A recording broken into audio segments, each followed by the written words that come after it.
Sortir de l'abus.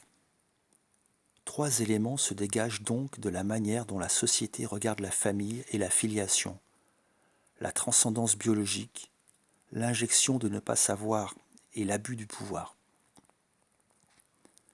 Cela nous conduit à subir l'ordre établi, à réduire sa jouissance à une transgression, de peur du plaisir, par son antinomie à la maîtrise. Par quoi on se condamne à être déjà mort, non de peur de la mort comme souvent on le croit, mais de peur de vivre. Vivre dans le regard de l'autre. Si l'on ne veut pas toucher à cet ordre, c'est qu'on ne veut pas toucher à l'amour. Pourquoi ? De peur de découvrir qu'il n'y en a pas. Or, la question n'est pas là. Si l'amour se pose en termes binaires pour l'enfant, en termes de tout ou rien, c'est que d'abord, il associe la violence, quel que soit son degré, à une toute-puissance, alors que la violence est le signe d'une impuissance.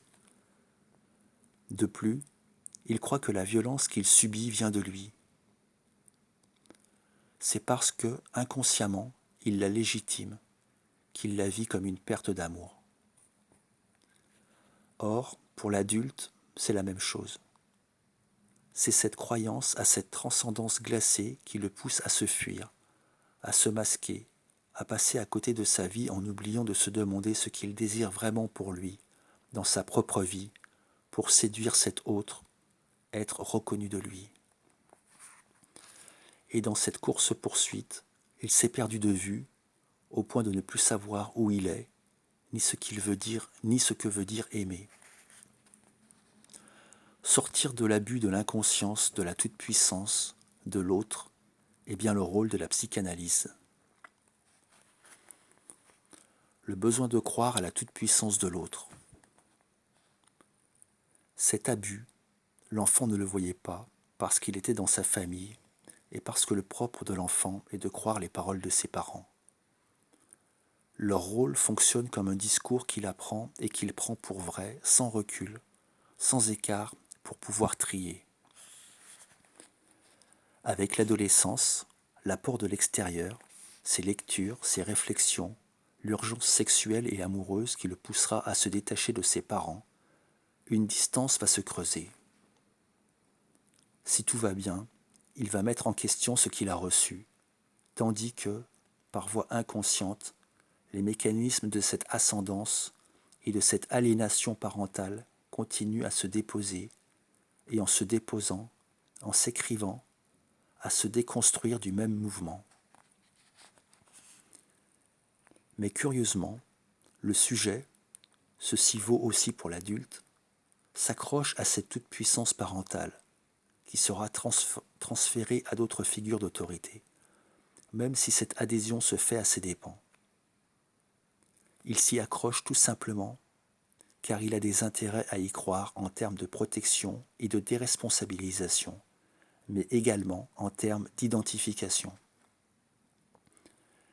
Quand bien même ces identifications prélevées sur des traits idéaux parentaux rateraient, le sujet les protège car il attend d'hériter de cette toute-puissance ou qu'on lui en fasse don. Néanmoins, faute de cet héritage et de ce don qui ne peuvent advenir, car cette toute-puissance n'existe pas, à un moment, dans l'inconscient, il y aura un retournement de l'amour en haine. Le sujet va tenter d'abuser comme il a été abusé pour tenter de récupérer cette toute-puissance qu'il accorde à l'autre. Jusqu'à ce que le trajet inconscient se conclue par la découverte que si, à l'origine, l'abus, actif-passif, s'ordonne à la croyance en l'autre, cette croyance s'avère déterminée, en dernière analyse par le pouvoir condensateur des mots. De ce fait, ces mots nous absorbent et nous abusent à un point extrême, au point qu'ils peuvent nous agiter sans qu'on n'en sache rien, au point que leurs effets se font sentir dans notre tête et notre corps, jusqu'à ce que leur sens de fantasme qu'ils retiennent de façon anagrammatique dans leur son se libère et accède à la conscience par la voie autoréflexive qu'elle analyse. Trouver sa liberté.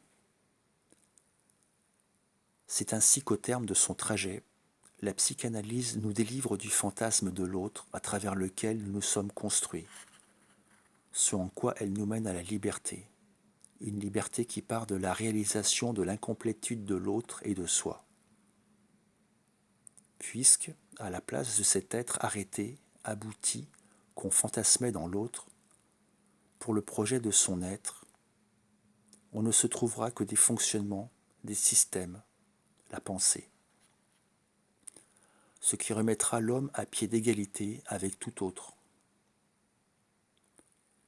Aussi, au lieu de courir derrière l'amour de cet autre, dans une quête éperdue, en faisant correspondre sa pensée avec ses sens et ses émotions qu'auparavant il chassait de peur d'être surpris en flagrant délit de non-savoir par une autorité fictive intériorisée, le sujet retrouvera de l'amour pour l'autre, car ce qui surgira dans ce creux de la raison mise au jour, c'est le cœur, la fraternité.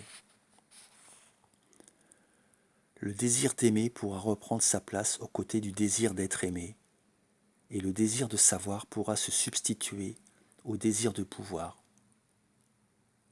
L'accès à soi, redéfinissant la possibilité d'un échange effectif dans une nouvelle ouverture à l'autre et au monde.